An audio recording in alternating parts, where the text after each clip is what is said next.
नमस्कार, स्वागत है आपका फोकस न्यूज पर। शाम के 6 बज रहे हैं और आपके साथ मैं हूं मीना शर्मा। देश में जब से दहेज प्रथा को खत्म करने के लिए कानून बने, यकीनन उस वक्त से लेकर अब तक इसी कानून की बदौलत दहेज दानवों पर बहुत हद तक लगाम लगी। लेकिन अगर इसी कानून का गलत इस्तेमाल किसी निर्दोष को फंसाने के लिए किया जाए तो कानून में सुधार की जरूरत महसूस होती है। धारा 498A यानी दहेज उत्पीड़न के खिलाफ बनाए गए कानून के दुरुपयोग की शिकायतें कई बार आई है। यही वजह है कि कानून की आड़ में निर्दोषों को जानबूझकर फंसाने वालों पर लगाम कसने की तैयारी हो रही है। केंद्र सरकार दहेज उत्पीड़न कानून में कुछ संशोधन कर सकती है। क्या होंगे ये संशोधन और क्या इन संशोधनों से बेगुनाहों के साथ इंसाफ हो पाएगा? दरअसल हम इस चर्चा को थोड़ा और आगे बढ़ाएंगे और ये भी समझने की कोशिश करेंगे कि क्या समाज पर भी इस बात की जिम्मेदारी बनती है कि वो बेटियों को इंसाफ दिलाने वाले कानून का सम्मान बनाए रखने में व्यवस्था की मदद करे। आज इन तमाम सवालों के जवाब जानेंगे हमारे खास मेहमानों के साथ, तो राय आपकी भी होगी शामिल। लेकिन शुरुआत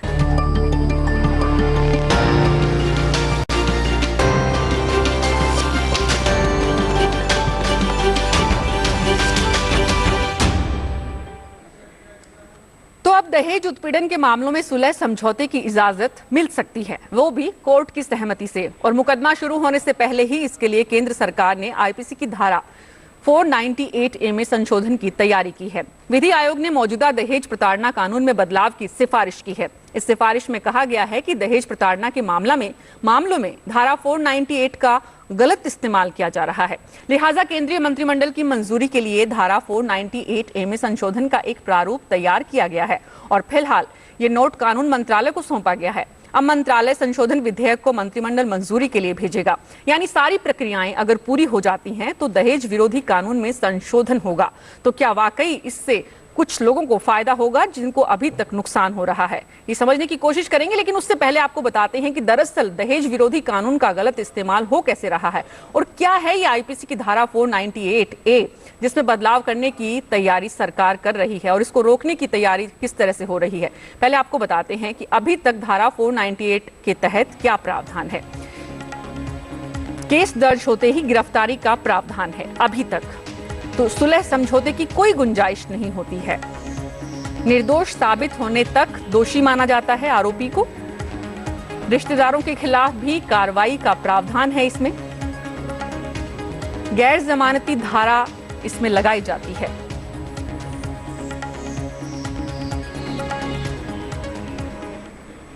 और इस कड़े कानून के तहत कई बार आरोपियों को तो सजा हो जाती है, लेकिन कई बार बेगुनाह भी इस कानून के फंदे में फंस जाते हैं।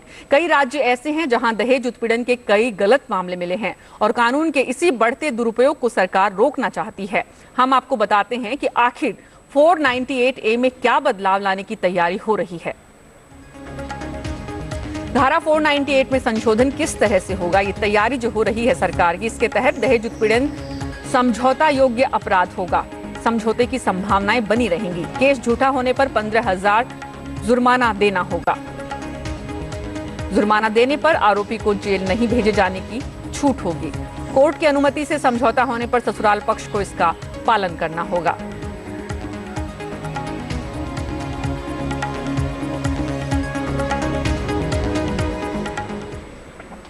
तो समझने की कोशिश करते हैं हमारे खास मेहमानों के साथ कि दरअसल वाकई में क्या इस संशोधन के साथ जो तैयारी सरकार कर रही है इससे फायदा होगा और दहेज उत्पीड़न के जो मामले हैं उनमें जो जबरदस्ती लिखवाए जाते हैं या फेक केसेस आते हैं उनमें क्या कमी आएगी? RS गोस्वामी, पूर्व अध्यक्ष bar council, Rekha Agarwal, advocate Supreme Court, Amit Lakhani, समाज सेवक, डॉक्टर निशा खन्ना, काउंसलर, आप सभी का बहुत बहुत स्वागत है। सबसे पहले रेखा जी आपके पास ही आना चाहूंगी। क्या ये बदलाव जो दिखाए जा रहे हैं, अभी संभावनाएं हैं, अभी हालांकि तैयारी हो रही है, क्या ये तैयारी से वाकई में कुछ सकारात्मक नतीजे निकलेंगे? नहीं, देखिए, ये जो 498A जो सेक्शन जोड़ा गया था इंडियन पीनल कोड के अंदर, वो जोड़ा ही गया था ऐसी औरतों को कोई तरह की मदद दिलवाने के लिए जो अपने ससुराल के अंदर इस दहेज की प्रताड़ना से बहुत ज़्यादा पीड़ित होती हैं और उनके ससुराल वाले उनको परेशान करते हैं दहेज के लिए। ये जो जैसे कहते हैं कि हर चीज़ की अच्छाइयाँ और बुराइयाँ होती है, the two sides of each coin. बनाया तो ये नया कानून, जब ये कानून बनाया गया था 498, ये इसलिए बनाया गया था कि जो औरतें जो अपने घरों में प्रताड़ित होती है ससुराल में, और ये कह के उनकी जो कंप्लेंट्स है उनको नज़रअंदाज कर दिया जाता है, ये कह के कि भाई ये तो घरों की बातें हैं, ऐसी कोई बहुत बड़ी बात नहीं है, ये सब बातें तो चलती हैं, परंतु अति हो चुकी थी। इसलिए ये इस कानून को, इस धारा को ऐड किया गया था भारतीय दंड अधिनियम के अंदर, जहां पे डाउरी डेथ जैसा एक टर्म बन गई थी, या ब्राइड बर्निंग केसेस जो हो गए थे।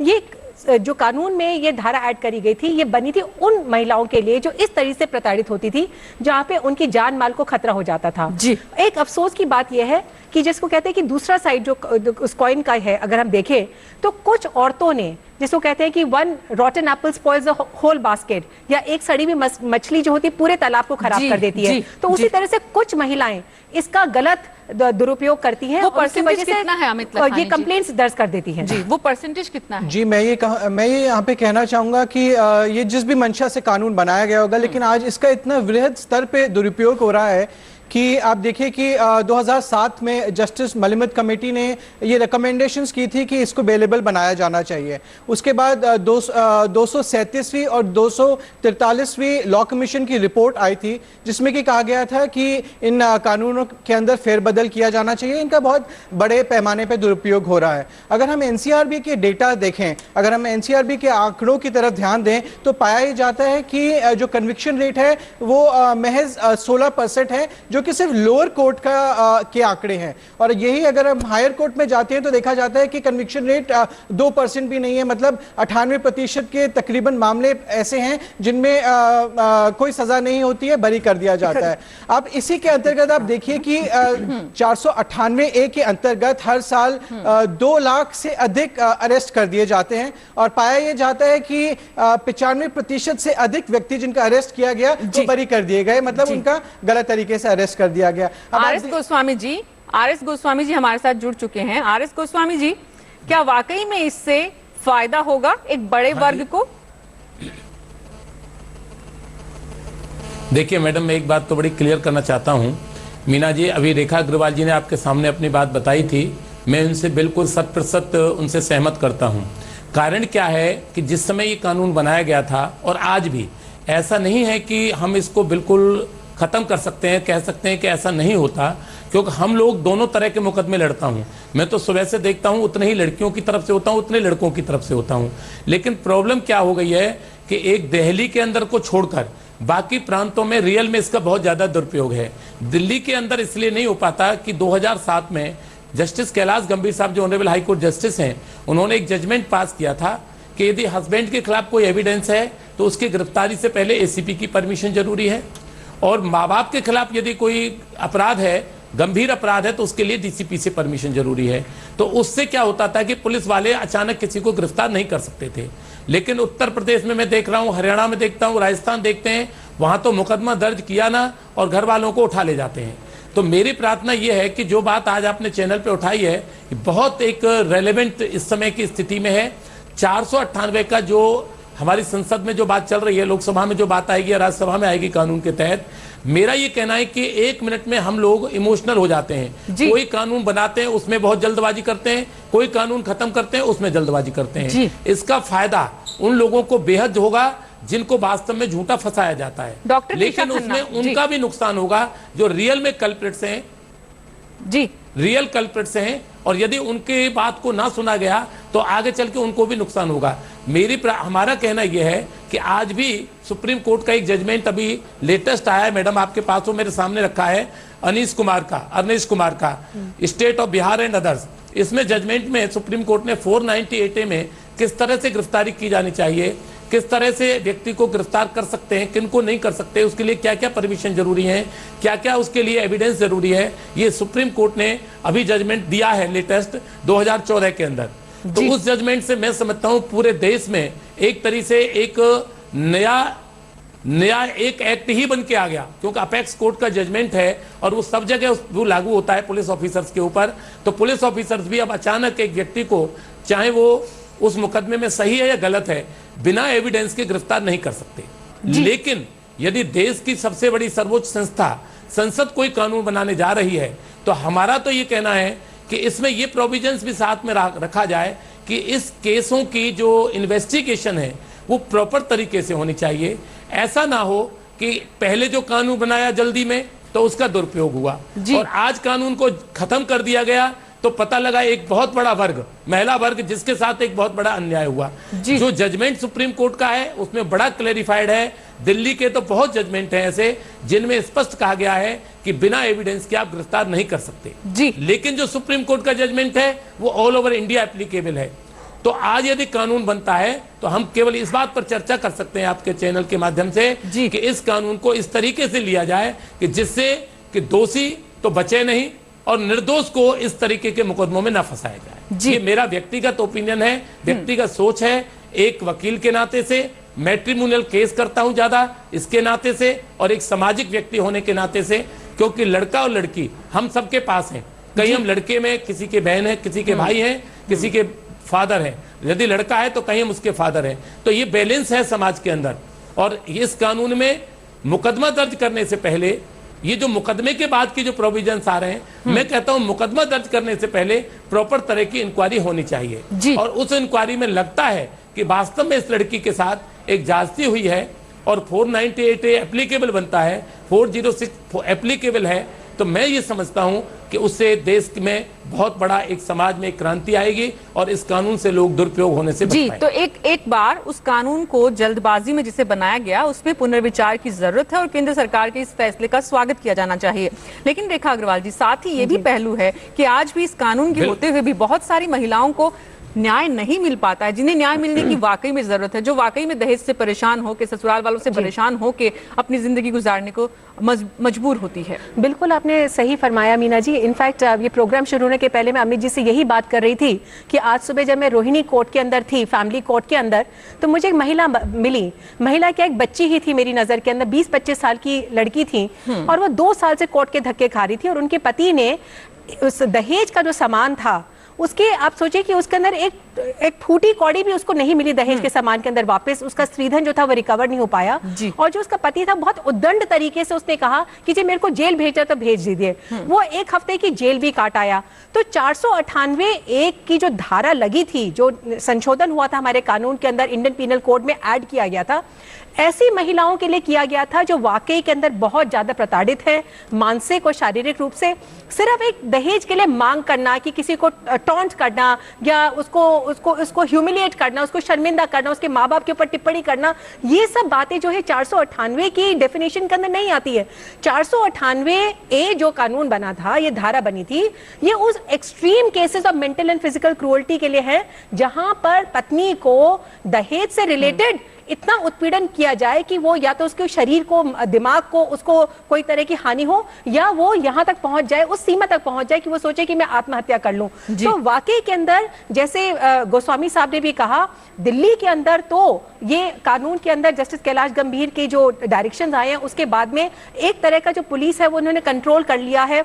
सेक्शन जो सुप्रीम कोर्ट ने भी जो Arunesh versus State of Bihar के अंदर जो डायरेक्शन दिए, ये क्रिमिनल प्रोसीजर कोड के अंदर पहले से ही थी कि जो भी ऑफेंस है जहां पर 7 साल या 7 साल से कम की सजा का प्रावधान है, वहां पर पुलिस को जल्दबाजी नहीं करनी चाहिए अरेस्ट करने के अंदर। ये बात तो 498 में शुरू से ही लागू थी, पर माफ करिए कुछ जो हमारी पुलिस है बहुत ज्यादा ओवर जीलस होके ऐसे जो पारिवारिक मामले हैं उनके अंदर अरेस्ट कर दी थी। और जैसे कि मैंने पहले कहा था कि एक सड़ी हुई मछली पूरे तालाब को वो प्रदूषित कर देती है, उसी तरह से जो कुछ महिलाएं जो इसका एक ब्लैकमेल करने के लिए, इसको एक्सटॉर्शन करने के लिए हथियार बना लेती थी, उन लोगों के लिए तो वाकई में अगर मैं सोचूंगी तो जिन पतियों के ऊपर या जिन परिवार के लोगों के ऊपर ऐसी जो केसेस होते थे वो कितना सफर करते थे, उनको तो जरूर निजात मिलेगी। पर वाकई के अंदर जो एक लोअर स्ट्रेटा ऑफ सोसाइटी है, जहाँ गांव की औरतें हैं, जहाँ जो इतना ज्यादा प्रताड़ित किया जाता है कि उनके मुंह में जुबान नहीं होती है, वो CAW सेल क्या होता है उनको नहीं मालूम, उनके CAW सेल नहीं समझती है वो कि क्राइम अगेंस्ट वुमेन सेल क्या होता है। वो पुलिस स्टेशन में जाती है, जो पुलिस अफसर है वो या तो उसको भगा देता है, उसको डांट फटकार के भगा देता है कि चल भाग यहाँ से, घर में जा। पुलिस या वो कंप्लेंट दर्ज कर लेते हैं। रेखा जी, वो पुलिस इस कानून में संशोधन के बाद ज्यादा जिम्मेदार होगी या लापरवाही होगी, ये एक बड़ा सवाल है जिसपे मैं चर्चा करूंगी, आप सबसे आगे बढ़ाऊंगी, लेकिन एक छोटे से ब्रेक के बाद फोकस न्यूज पे चर्चा जारी रहेगी, बने रहिएगा।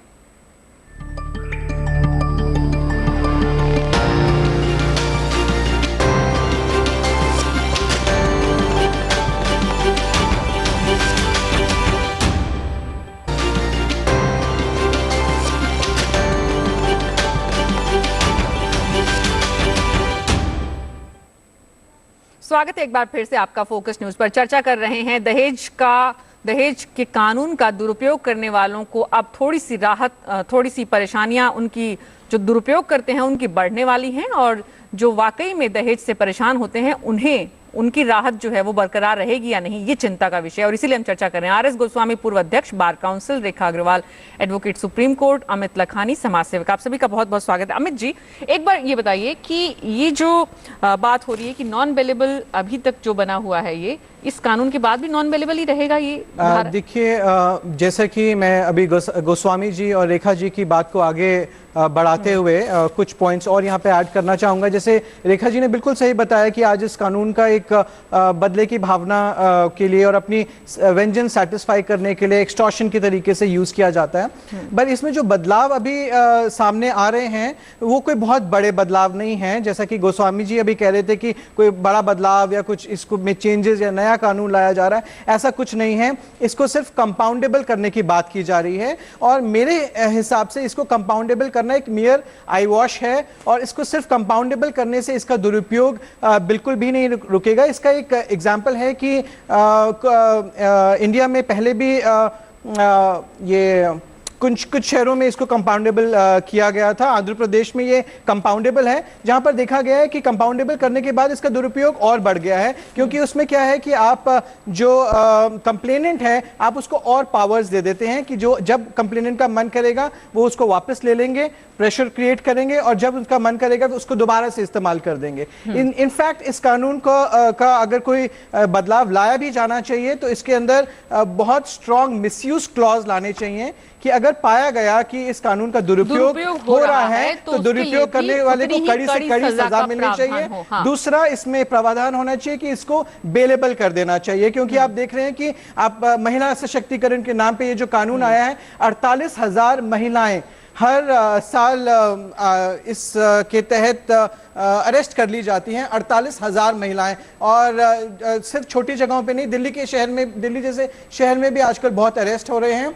और ये जो Anish Kumar versus State of Bihar की जो जजमेंट आई थी जुलाई 2014 को, इस तरह की गाइडलाइंस 2010 में 41A अमेंडमेंट्स के तौर पे पहले भी सुप्रीम कोर्ट ने जारी की थी, जिसमें ये था कि आप डायरेक्टली अरेस्ट नहीं कर सकते। जैसे गोस्वामी जी ने कहा कि आपके पास कुछ प्राइमा फेसी एविडेंस होने चाहिए। इस तरह की चेक्स एंड बैलेंसेस पहले इंट्रोड्यूस हुए थे, लेकिन बात यह है कि 2013 में पाया गया कि पिछले 10 साल में इतने अरेस्ट नहीं हुए थे जितने कि 2013 में अरेस्ट किए गए। तो ये इनफ नहीं है ये चेक्स एंड बैलेंस। इसमें एक तो जो मिसयूजर है उसको कड़ी सजा का प्रावधान, और इसमें इसको बेलेबल करने की प्रक्रिया अब शुरू कर देनी चाहिए।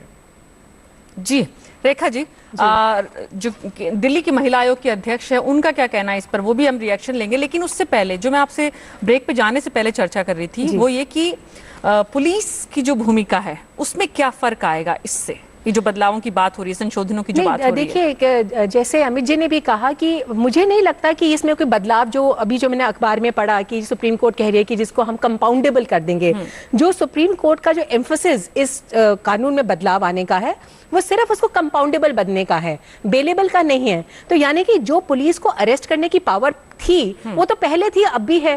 तो उसके अंदर जो सेक्शन 41 के अंदर जो क्रिमिनल प्रोसीजर कोड के अंदर वो तो पहले ही लिखा गया था कि जो 7 साल या 7 साल से कम के जो ऑफेंसेस हैं जिनके अंदर इतनी सजा नहीं होती, पुलिस को बहुत ज्यादा उतावला नहीं होना चाहिए अरेस्ट करने के लिए। सिर्फ बहुत ऐसे सर्कमस्टांसेस हों कि जो ऑफेंडर है वो कोई मतलब हैबिचुअल ऑफेंडर है या इस तरह का खतरनाक व्यक्ति है कि उसको अरेस्ट करना बहुत ज्यादा जरूरी है, या वो देश में को छोड़ के भाग जाएगा, या ये जो कंप्लेनेंट है उसको परेशान करेगा। सिर्फ ऐसे ही केसेस के अंदर 7 साल के से जो कम वाले जो पनिशमेंट वाले केसेस थे उनके अंदर पुलिस को ये पावर थी कि वो अरेस्ट कर सकते हैं। तो अगर ये सुप्रीम कोर्ट जैसे अगर उन्होंने इस कानून को इसलिए बदलाव करने का सोचा है कि इस कानून का बहुत दुरुपयोग होता है, तो सिर्फ कंपाउंडेबल करने से मुझे नहीं लगता कि, पहली बात तो मुझे नहीं लगता कि वाकई में इसका दुरुपयोग होता है। जैसे कि मैंने पहले कहा था, कुछ महिलाएं वाकई में दुरुपयोग करती हैं, परंतु मैक्सिमम जो औरतें हैं, स्पेशली जो हम दिल्ली शहर की मत बात करिए, मेट्रो सिटीज की मत बात करिए, और जो ऐसे बैकवर्ड्स जगह है, छोटे छोटे शहर जो हैं, वहां पर अभी भी महिलाओं को ये पावर नहीं है कि अपनी आवाज को बुलंद कर सकें।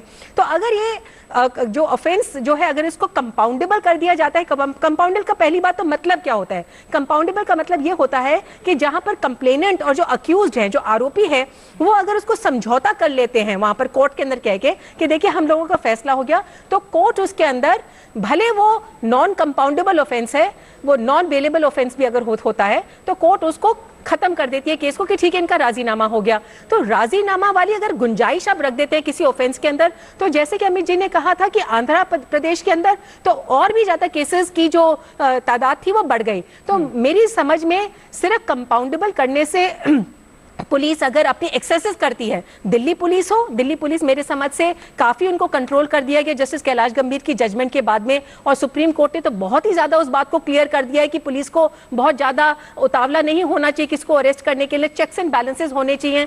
लड़के को अरेस्ट करना है तो एसीपी पर परमिशन लीजिए, माता पिता को अरेस्ट करना है तो डीसीपी से परमिशन लीजिए। तो अगर इन सारी चीजों को ध्यान से बरता जाए तो इस कानून का जो मिसयूज है ना तो लड़की कर सकती है, चाहे वो लड़की, उसको कोई भी लड़की अगर गलत भावना से भी इस कंप्लेंट को करती है, तो अगर इसको सही तरीके से इंप्लीमेंट किया जाए, मुझे नहीं लगता कि इसका दुरुपयोग हो सकने की और ज्यादा गुंजाइश है। और रही पुलिस की बात, उनको तो अभी भी ना पहले कोई जबरदस्ती थी कि आप अरेस्ट करिए, और ना ही अभी कोई जबरदस्ती है कि कंपाउंडेबल कर भी दिया, तो अगर किसी केस में अरेस्ट करना तो वो करेंगे। खौफ होता है लड़के वालों के मन में खास करके, और वो भी वो लड़के वाले जिनका कहना होता है या जो इस तरह की जिनकी शिकायतें रही है कि गलत इस्तेमाल हो रहा है, वो आरोपी बेवजह बन रहे हैं, और जिनके लिए इस कानून में बदलाव की बात हो रही है। दरअसल पुलिस से सबसे ज्यादा डरे हुए वही लोग रहते हैं। चर्चा को आगे बढ़ाऊंगी, लेकिन वक्त एक छोटे से ब्रेक का है। आप बने रहिए फोकस न्यूज पर।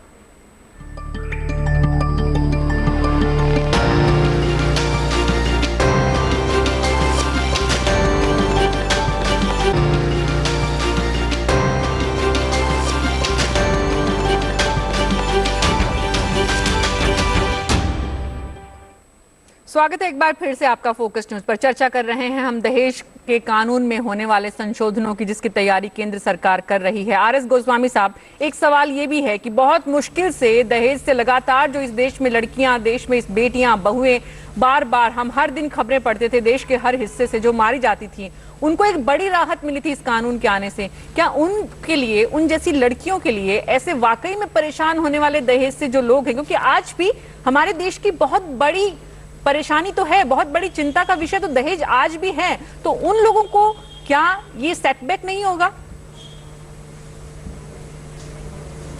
देखिए मैडम, मीना जी, मैं एक बात बड़ा कहना चाहता हूं। जो अभी डिस्कशन चल रहा था, रेखा जी भी कह रही थी, आप लोग पूछ रहे थे, मैं उसको बड़ा क्लैरिफाई करना चाहता हूं। जो कंपाउंडेबल वाली बात है ना मैडम, जो कंपाउंडेबल है वो तो आज की डेट में भी है जी, कि यदि एफआईआर दर्ज होने के बाद भी गिरफ्तारी से पहले या बाद में सेटलमेंट हो जाता है, म्यूचुअल डाइवोर्स होता है, आज भी हर हाई कोर्ट उनको एफआईआर को क्वेश्चन कर देती है। हम 226 में जाते हैं रिट के अंदर, या हम 482 सीआरपीसी के तहत जाते हैं, वो एफआईआर तो फिर भी क्वेश्चन हो जाती है। इवन उस एफआईआर के क्वेश्चन करने में एक सहूलियत कंप्लेनेंट को भी रहती है, मुलजमान को भी रहती है, कि हाई कोर्ट ये पूछती है कि भाई आप लोगों का कोई अब पीछे का हिसाब किताब तो नहीं रह गया, कोई सेटलमेंट में कोई कमी तो नहीं रह गई, हाई कोर्ट खत्म कर देती है। तो कंपाउंडेबल लाने से तो कोई अर्थ नहीं निकल रहा। यदि अर्थ निकलता है तो किस चीज से निकलता है मैडम, वो मैं क्लियरिफाई करना चाहता हूं। केवल 498 पे हम जोर दे रहे हैं, एक 406 की धारा भी साथ है, वो भी नॉन बेलेबल है, और जिसके अंदर ये चीज है कि जिसे हम हिंदी में कह सकते हैं तो अमानत में खयामत, और इंग्लिश में कहते हैं तो ब्रीच ऑफ ट्रस्ट, वो धारा इसके साथ जुड़ी हुई है। तो क्या इन धाराओं को दोनों को अलग अलग देखा जाएगा? 406 की धारा बनाई गई इस बात के लिए कि जो लड़की के माँ बाप ने शादी के समय पर या उन अन्य अवसरों पर जो लड़के वालों को सामान दिया, या उसके बाद उन्होंने कोई और डिमांड की, जो डिमांड की वो तो 498 के अंदर आ गया, और जो चीज उनके पास पहुंच गई स्त्री धन के रूप में वो वापसी की 406 है। तो ये जो कंपाउंडेबल वाली बात है, इससे किसी भी प्रकार का कोई हल होने वाला नहीं है। मैं ये कहता हूं कि यदि देश में इस तरह के कानून में कोई परिवर्तन आने की बात होती है, तो हमारा सुझाव यह है कि कम से कम इसके लिए सामाजिक कार्यकर्ता, प्रोफेशनल्स, एडवोकेट्स, राजनेता, इन सब के पास भी एक मैसेज के रूप में एक जनता से भी राय लेनी चाहिए। केवल इतना नहीं कि यदि 4 राजनीतिज्ञों के खिलाफ 498 का मुकदमा दर्ज हो गया तो 498 में परिवर्तन कर दीजिए, 4 के खिलाफ हो गया तो उसके लिए एक नया कानून ला दीजिए। अभी आपका नया कानून जो 300, 376 तो 354 है, मैं आज तो कोई डिस्कशन नहीं करूंगा, देखना 2 साल के बाद इस पे भी आप डिस्कशन करने आएंगे। मेरा कहना यह है कि यदि परिवर्तन करना है 498 में, या 406 को नहीं देख रहे कहीं, 406 को भी आप साथ देखना पड़ेगा कि भाई शादी के टाइम पे दोनों पार्टीज की, कई बार ऐसे जजमेंट्स आए, दोनों पार्टीज की एक लिस्ट बने और उस लिस्ट पे साइन हो, जिस समय दोनों की बात बिगड़ती है वो सामान या उसके बदले में जो भी सिस्टम उनको वापस हो। लेकिन जो कानून में आज परिवर्तन आ रहा है, केवल अपनी मर्जी से कानून बनाया, अपनी मर्जी से कानून को प्रैक्टिकल तो आप देखेंगे। अभी जैसा अमित जी ने कहा है कि सुप्रीम कोर्ट के ऑनरेबल अपेक्स कोर्ट के जजमेंट के बाद भी इतनी गिरफ्तारियां हुई, और आज आप यदि एक ऐसे भी आंकड़े लगाओगे जिनका कोई नहीं है, जिनकी लड़कियों का कोई सहारा नहीं है, रियल में उन्होंने उनके साथ जांचती हुई है, उनके सारे मुकदमे में लोग बरी हो गए। तो ये तो दोनों पक्ष हैं। हम इस चैनल पर बैठकर एक साइड की बात कोई भी नहीं कर सकता। रेखा जी हमेशा करती हैं, एक लेडीज होने के बाद भी यदि जेंट्स की बात आती है उसकी भी करती हैं, और हम जेंट्स होने के बाद भी हमारी कोशिश होती है कि जहां सुरक्षा की नारी की बात है हम सबसे पहले उसके लिए अपनी बात कहते हैं। तो हमारी प्रार्थना यह है कि यदि ये कानून आए तो कानून में कोई भी परिवर्तन लाने से पहले सामाजिक कार्यकर्ता, एडवोकेट्स जो एक्सपर्ट हैं, जो इस लाइन में काम करते हैं या समाज से जुड़े हुए हैं, इन लोगों की भी राय इनको लेनी चाहिए। बार काउंसिल की भी राय लेनी चाहिए कि जो बार काउंसिल में हम लोग नुमाइंदे हैं, जो यहाँ से चुन के जाते हैं,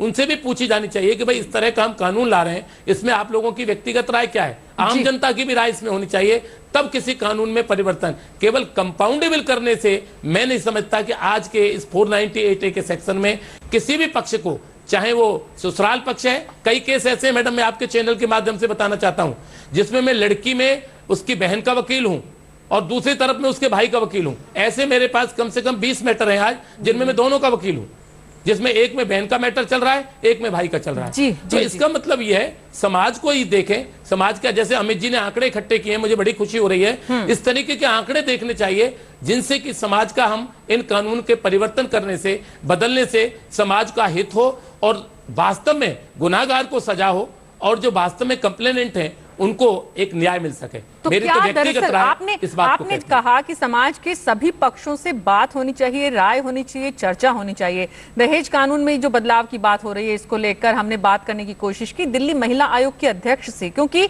उनका भी बहुत बड़ा भूमिका होती है, बहुत बड़ी भूमिका होती है। महिला आयोग में बहुत बड़े स्तर पर इस तरह की शिकायतें भी आती हैं, हालांकि कानूनी उनको इतनी शक्तियां नहीं है, लेकिन क्या कहना है उनका, सुनिए। जिस दहेज उत्पीड़न कानून के बदौलत औरतें अपने आप को काफी सुरक्षित महसूस करती हैं, अब वही कानून एक बड़े विवाद में फंस चुका है। जी हां, करीब 1 लाख मामलों में से 10,000 मामले फर्जी पाए गए हैं। अब खबर ये है, गृह मंत्रालय के सूत्रों की अगर माने तो इस कानून में बदलाव किया जा सकता है। बकायदा मंत्रालय ने इसके लिए ड्राफ्ट तैयार करके कैबिनेट के पास भेज दिया है। इन तमाम मामलों पर बातचीत करने के लिए हमारे साथ में बरखा जी इस वक्त मौजूद हैं। मैडम, हम आपसे जानना चाहेंगे कि ये जो नए बदलाव की बात जो सामने आ रही है, लेकिन उससे पहले ये मामला अपने आप में काफी विवादित हो चुका है, ये कानून क्या कहेंगे? देखिए, इसमें कोई दो राय नहीं कि 498 जो है, ये हमारी जिन महिलाओं ने इसको पास कराया था, बड़ी मेहनत के बाद में ये कानून पास किया गया था और हुआ था इसमें। लेकिन क्या बदलाव कर रहे हैं, किस तरह का बदलाव हो रहा है, ये तो जब वो आएगा तब फिर देखा जाएगा, और इतनी जल्दी से वो पास भी नहीं होगा। अभी तो उसमें बहुत सारे उनको लोकसभा से पास कराना होगा, राज्यसभा से पास कराना होगा, तो इतने इस तरह से इतनी जल्दबाजी में मैं नहीं समझती हूँ कि वो पास हो जाएगा। लेकिन जहाँ तक सवाल ये है कि इसमें गलत, अब जो भी कानून बनता है तो उसका मिसयूज तो होता ही है। ये कोई भी कानून आप बना लीजिए, कानून जितने बने हुए, कितने कानून का सही इस्तेमाल हो रहा है। रेप के लिए जो कानून बनाए गए हैं उसमें कितना सही इस्तेमाल किया जा रहा है, कोई मुझे ये बता दे। तो इसलिए इस हर चीज़ का अच्छा बुरा तो होता ही है। तो कुछ अगर 90% तो सही है, 90% महिलाओं का क्या होगा आप ये बताइए। अगर 10% कुछ फर्जी भी है तो 90% तो सही है। ज़्यादा मात्रा किसकी हुई? तो दिल्ली महिला आयोग के अध्यक्ष को लगता है कि अभी इस पर दोबारा सोचने की जरूरत है। उनका यह भी कहना है कि अभी तक कोई राय मशवरा नहीं हुआ है। तो क्या सरकार इस तरह से बिना किसी से चर्चा किए, बिना किसी से बातचीत किए, बिना किसी से सलाह लिए इस पर इसी तरह से आगे बढ़ जाएगी कि सीधे कानून के रूप में ये हमारे सामने तस्वीर आएगी संशोधन के रूप में, या फिर इस पे चर्चा बहस जिसकी जरूरत हमारे पैनलिस्ट कम से कम सभी बता रहे हैं, उन पहलुओं पर भी हम समझने की कोशिश करेंगे। लेकिन इस वक्त मेरे साथ लखनऊ से एक कॉलर है राजू, वो कुछ कहना चाह रहे हैं। जी राजू बताइए।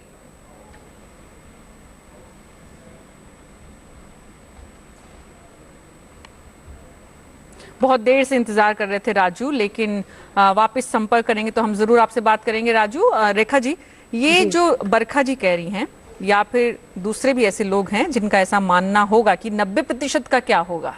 बिल्कुल सही, मैं बरखा जी की बात से अग्री करती हूँ। और मैं ऐसा नहीं है कि मैं कोई स्टॉन्च फेमिनिस्ट हूँ और सिर्फ औरत हूँ इसलिए सिर्फ औरतों के पक्ष के लिए बोलती हूँ।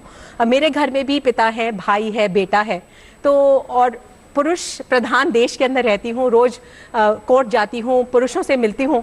तो मैं एक बैलेंस तरीके से अगर इस सवाल का आपका जवाब दूं तो वाकई के अंदर ऐसा लगता है कि मेरे खुद के एक्सपीरियंस के अंदर मैंने देखा है कि 90% नहीं तो कम से कम 70-80% महिलाएं ऐसी जरूर हैं जो वाकई के अंदर पीड़ित हैं और जिनको 498A और 406 धाराएं उनका मतलब नहीं मालूम, वो कानूनी दावपेच नहीं समझती हैं।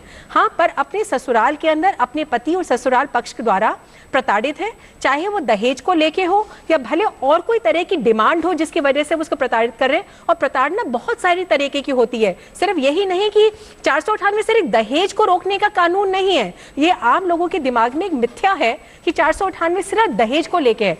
और भी किसी तरह की प्रताड़ना जो अगर महिलाओं के ऊपर करी जाती है, फर्ज करिए कि अगर किसी महिला को इतना परेशान किया जाता, इतना तंग किया जाता है, मारा पीटा जाता है कि तुम हर समय सिर्फ एक लड़की को जन्म क्यों देती हो, तुम बेटा क्यों नहीं जन्म दे, ये ऐसे इस तरह के मुकदमे मैंने अपने एक्सपीरियंस के अंदर देखे हैं।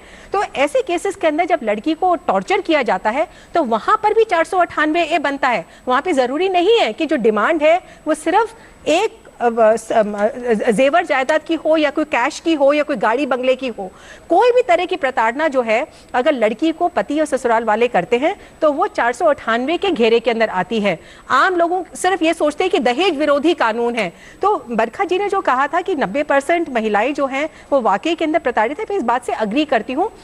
मेट्रो शहरों के अंदर जहां पे लड़कियां जो है ज्यादातर पढ़ी लिखी हैं या उनको बहुत तरह की एक्सपोजर है, फ्रीडम है, वो हो सकता है कि ऐसी तरह की जो महिलाएं हैं उनकी जो सोच है कि उत्पीड़न क्या होता है, उनकी जो सेंसिटिविटी की जो लेवल है वो बहुत और वो क्यों नहीं होती है, वो क्यों नहीं हो, उनको अधिकार है बोलने का, क्यों अमित जी, महिला को जीरो टॉलरेंस का अधिकार है। अगर 376 की हम बात करते हैं कि जो महिला को ये अधिकार है कहने के लिए कि मैं कोई भी तरह की बदतमीजी टॉलरेट नहीं करूंगी, तो हाँ उसको ये भी अधिकार है कि वो सम्मान के साथ, गौरव के साथ अपने ससुराल पक्ष के अंदर रहे। आत्मसम्मान बहुत ज्यादा जरूरी है। सिर्फ ये कह के उसको कहा दबाया जाए कि नहीं नहीं तुम कॉम्प्रोमाइज करो, कॉम्प्रोमाइज जरूर करना चाहिए। चेक्स एंड बैलेंसेस कॉम्प्रोमाइज कर रही थी तब तक जलाई जाती थी, तब तक जलाई जाती थी, घर से बाहर भेज दिया जाता था। क्यों तब तक ठीक से मीना जी ये बताइए कि ब्राइड बर्निंग के जो केसेस हैं जो एक समय के अंदर होते थे कि जो बहू सुबह चाय बनाने के लिए गई, गैस के अंदर तीली लगाई, उसने पानी रखा उबालने के लिए, सिलेंडर फट गया या केरोसिन डाल के जो है बहू को जलाया दिया जाता था। ये हकीकत थी हमारे देश के अंदर,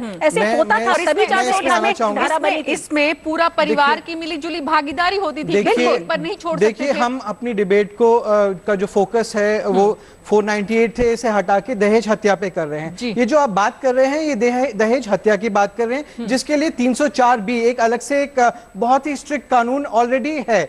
लेकिन सारी कहानी तो दहेज के आसपास हुई है ना। 498 देखिए अभी बरखा जी ने जो टिप्पणी करी, मैं इस चीज पे भी कहना चाहूंगा कि बरखा जी ने खुद कहा कि जो इवन जो रेप के लिए कानून बनाया गया है उसका भी दुरुपयोग हो रहा है। उन्होंने इस चीज को माना, उन्होंने माना कि इस कानून का भी दुरुपयोग किया जा रहा है और उन्होंने कहा है कि 10% ही मामले जो पाए जा रहे हैं वो झूठे पाए जा रहे हैं। ऐसा नहीं है, इस चीज पे मैं बिल्कुल इत्तेफाक नहीं रखता।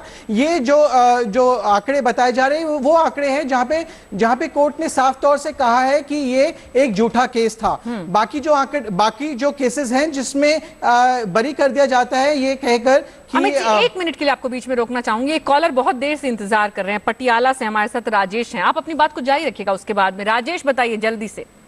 नमस्कार मीना जी, राजेश कुमार बोल रहा हूँ, नाभा डिस्ट्रिक्ट पटियाला पंजाब से। जी नमस्ते, बताइए।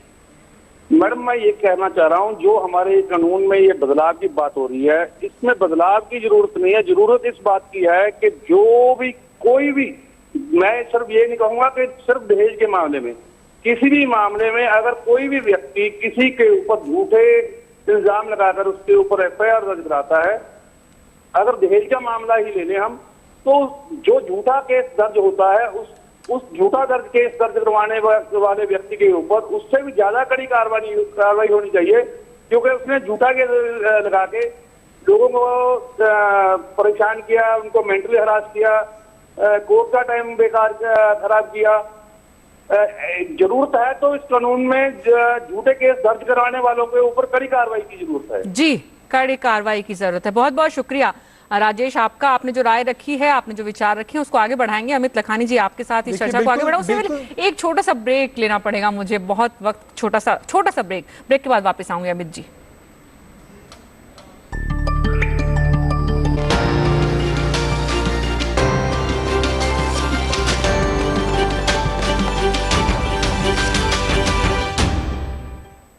स्वागत है एक बार फिर से आपका। चर्चा कर रहे हैं दहेज के कानून का किस तरह से दुरुपयोग होता है और वाकई में जिस मकसद के साथ बनाया गया था, जिन लोगों को राहत देने के लिए बनाया गया था, वो लोग वाकई में क्या उससे राहत ले पाए हैं, ले रहे हैं। अमित लखानी जी आप कुछ कह रहे थे, उस बात को आगे बढ़ाइए प्लीज। देखिए मैं ये कहूंगा कि जो हमारे आंकड़े हैं वो यह बता रहे हैं कि तकरीबन 98% से अधिक जो केसेस हैं वो झूठे पाए जाते हैं।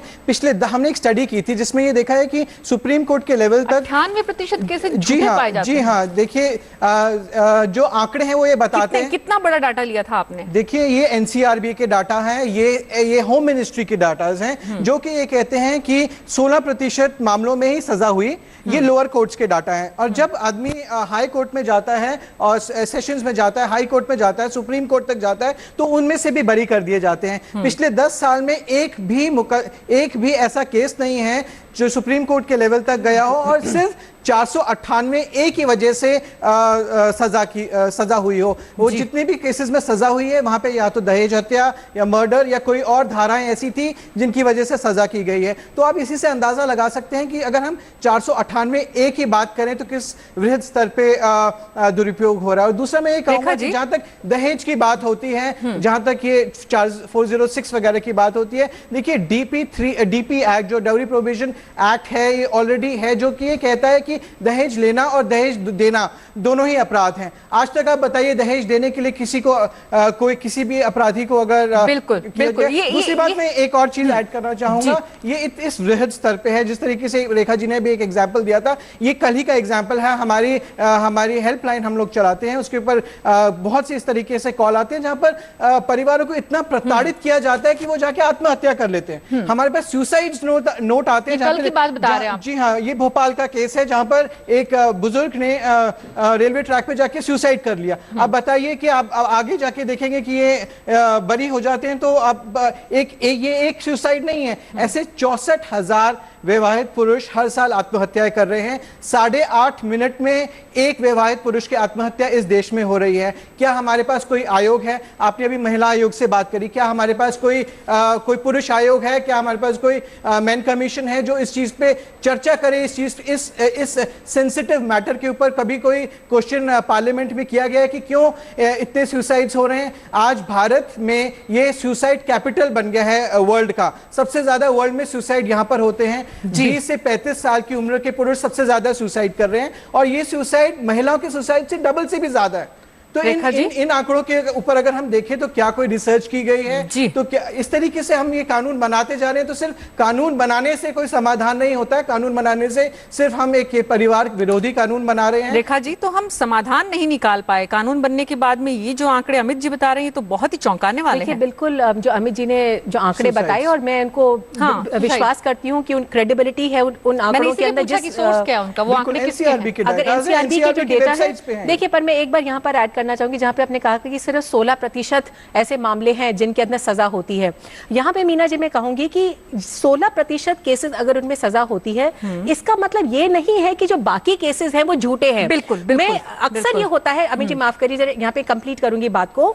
हमारा, मैं इस कानूनी प्रणाली का हिस्सा हूं, पर फिर भी हमारा जो कानून का जो प्रोसीजर है, अनफॉर्चुनेटली जो हम इनोसेंट व्यक्ति को प्रोटेक्ट करने के लिए जो करते हैं कोशिश, उसके अंदर इतना लंबा समय निकल जाता है कि मेरे एक्सपीरियंस के अंदर मैं कहूंगी कि मोर देन ऑलमोस्ट 95% केसेस जहां पे 498 एक ही कंप्लेंट करी होती है लड़की ने, या कहीं पर जैसे गोस्वामी जी ने कहा कई बार मैं भी पुरुषों के लिए पेश होती हूं, तो ये केसेस जो है कॉम्प्रोमाइज हो जाते हैं, कंपाउंड नहीं हो सकते, हाई कोर्ट में आके क्वेश्चन हो जाती है। पर इसका मतलब ये नहीं कि वो केसेस झूठे थे।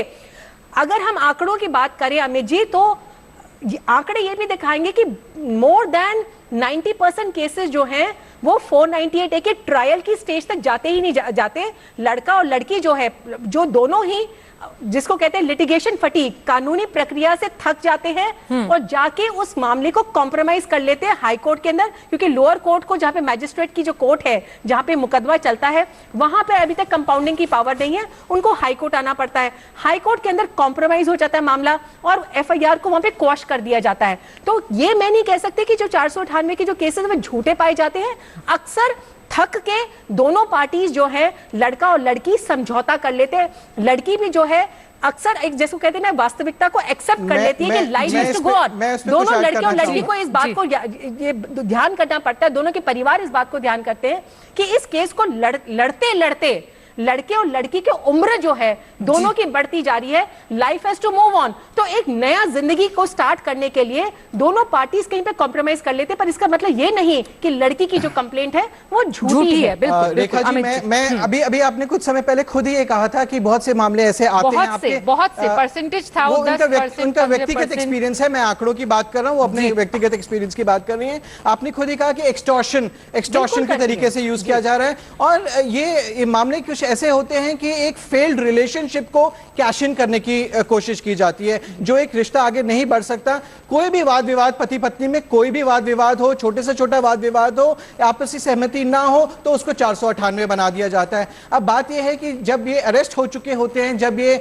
परिवार के बाद में बेल कर दी जाती है, उनको जेल में जाना पड़ता है, वो जब वो प्रेशर खत्म हो जाता है और केसेस जब आगे जाते हैं, और ये जो एफआईआर होती है जो बहुत ही मनगढ़ंत और बनावटी तरीके से बनाई गई होती है, जिनको आगे कोई इसमें ये नहीं होता कि इसमें कोई सजा हो जाएगी, तब कोशिश ये की जाती है कि ज्यादा से ज्यादा इसमें एक्सटॉर्ट करके ज्यादा से ज्यादा पैसा ले लिया जाए और केस को खत्म कर दिया जाए। और ये सही बात है कि लड़के पक्ष के ऊपर कई बार बहुत प्रेशर होता है, पिता को बच्चे से नहीं मिलने दिया जा रहा होता, नौकरियां छूट जाती है, लोगों के परिवार बर्बाद हो जाते हैं। इस प्रेशर में आके बहुत से लोग पैसा देके इन केसेस को खत्म कर देते हैं और आगे जाके क्वॉशिंग हो जाती है। तो आप इनको ये नहीं कह सकते कि ये केसेस सच्चे थे, ये 498 का एक्चुअल केस था। गोस्वामी जी, वीना जी, बताइए। मैं एक बात कहना चाह रहा था, ये जो टॉपिक था इससे हम लोग बहुत दूर निकल गए सर, लेकिन सारे जुड़े हुए पहलू हैं, सारे एक दूसरे से जुड़े हुए हैं सर, हम इनको छोड़ नहीं सकते ना। हाँ, मैं ठीक है, हाँ, लेकिन उसमें मैं एक बात ये कहना चाह रहा था, जो आंकड़े अमित जी ने दिए थे और अभी जो रेखा जी ने बात करी थी, मैं इसमें एक छोटा सा बात कहना ये चाहूंगा कि 406, 498 में जिस समय वुमेन सेल की स्थापना हुई थी, उस समय मैंने ये बात कही थी, ये 1986, 87, 88 की बात है, कि लोग कई बार लड़कियां अपना घर बसाने के लिए जाती हैं वहां, लेकिन वहां वो कहते हैं कि घर बसाने की बात ना चलती, जब बात बिगड़ जाती है तो एफआईआर में तब्दील हो जाती थी और वो मुकदमे बढ़ते चले जाते थे। लेकिन एक बात से हम सब लोग पीछे हटते जा रहे हैं, जो अभी रेखा जी ने भी कहा था कि मुकदमे में जितना जोर ये कंपाउंडेबल ऑफेंस पे दे रही है सरकार, इससे ज्यादा समय पाबंदी पर दो, सीआरपीसी के प्रोसीजर पर दो, कि एक लड़की ने यदि कंप्लेंट सच्ची लगाई है तो उनका कन्विक्शन होना चाहिए, यदि लड़की ने गलत लगाई है तो उसके लिए जो प्रोविजन सजा में रखे हैं वो करना चाहिए। लेकिन जब प्रोसीजर 18 साल तक, यदि 14 साल तक ट्रायल चलेगा, 8 साल में चार्ज पर बहस होगी, 15 साल में जजमेंट जाएंगे, तो मैं ये नहीं समझता कि इसमें न्याय किसको मिल पा रहा है। मैं तो ना समझ रहा कि लड़के वालों की सजा इससे तो 2 साल पहले 2 साल में हो जाती तो 3 महीने में सजा काट के अपने घर आ जाते। 18 साल तक मुकदमे लड़के वाले झेल रहे हैं, 14 साल 15 साल तक लड़की अपने बयानों के लिए अदालतों में खड़ी है। मैं सरकार से ही कहना चाहता हूं आपके चैनल के माध्यम से कि इसमें लीगल, इसमें कंपाउंडेबल से पहले प्रोसीजर को, जो सीआरपीसी का प्रोसीजर है, जो केस ट्रायल है, ट्रायल को सॉर्ट किया जाए, टाइम बाउंड किया जाए। इस तरीके के मुकदमे, जो अभी एक पटियाला से भी एक फोन आ रहा था, वो भी मैंने सुना, अमित जी को भी सुन रहा हूं, रेखा जी को भी। मेरा ये कहना है सबसे पहले ट्रायल की, एक लड़की ने कोई कंप्लेंट दी, प्रैक्टिकल बात करो, और कंप्लेंट में यदि कोई एविडेंस है, एमएलसी है, उसको मारा गया है, पीटा गया है, 406 को हटा दो, टोरी प्रोविजन को हटा दो, 498 भी अपने आप में एप्लीकेबल है, ठीक बात है, लड़के वालों को जेल जाना चाहिए। लेकिन यदि कोई एविडेंस ही नहीं है, 6 साल की सेपरेशन के बाद आप कंप्लेंट 498 की कर रहे हो, उस पर कॉग्निजेंस हो रहा है, ट्रायल 18 साल तक चल रहा है, तो ये जस्टिस कहां का रह गया? सबसे पहले सरकार को कंपाउंडेबल पर जो बार बार बात आ रही है, सरकार करने जा रही है, उसका कोई महत्व नहीं है, क्योंकि उसके लिए ऑलरेडी हर हाई कोर्ट के अंदर, इलाहाबाद में, मध्य प्रदेश में, राजस्थान में, दिल्ली के अंदर, कहीं भी चले जाओ, ऑनरेबल हाई कोर्ट सारी एफआईआर रिक्वेस्ट करती है यदि सेटलमेंट हो गया। लेकिन यदि प्रोसीजर को सॉर्ट नहीं किया गया, टाइम बाउंड नहीं किया गया, गोस्वामी जी, माफी चाहूंगी, बीच में रोकना पड़ रहा है, लेकिन वक्त की बहुत कमी है, कार्यक्रम खत्म करने का वक्त हो रहा है, इसलिए आप सभी का बहुत बहुत शुक्रिया। आप सबसे बहुत ही अच्छी बातचीत हुई, चर्चा से बहुत सारे पहलू समझ में आए, और ये भी समझ में आया कि सरकार को नया कानून लाने से पहले सभी स्टेक होल्डर्स से बात करनी होगी, चर्चा करनी होगी, राय लेनी होगी, और उसके बाद नया जो कानून में संशोधन लाने की तैयारी अगर है सरकार की, जिस तरह की चर्चाएं आ रही हैं, तो वो संशोधन लाने से पहले भी अगर ये सारी राय मशवरे की प्रक्रिया से गुजरेंगे तो शायद कुछ ऐसा कानून होगा जिसके बाद हमें इस तरह से चर्चा नहीं करनी पड़ेगी कि किसका दुरुपयोग इस तरह से हो रहा है। उन तमाम पहलुओं पर सोच समझ के किसी नतीजे पर पहुंचेंगे। बहरहाल, फोकस न्यूज पे खबरों का सिलसिला जारी रहेगा। वक्त एक छोटे से ब्रेक का है, मुझे दीजिए अनुमति। नमस्कार।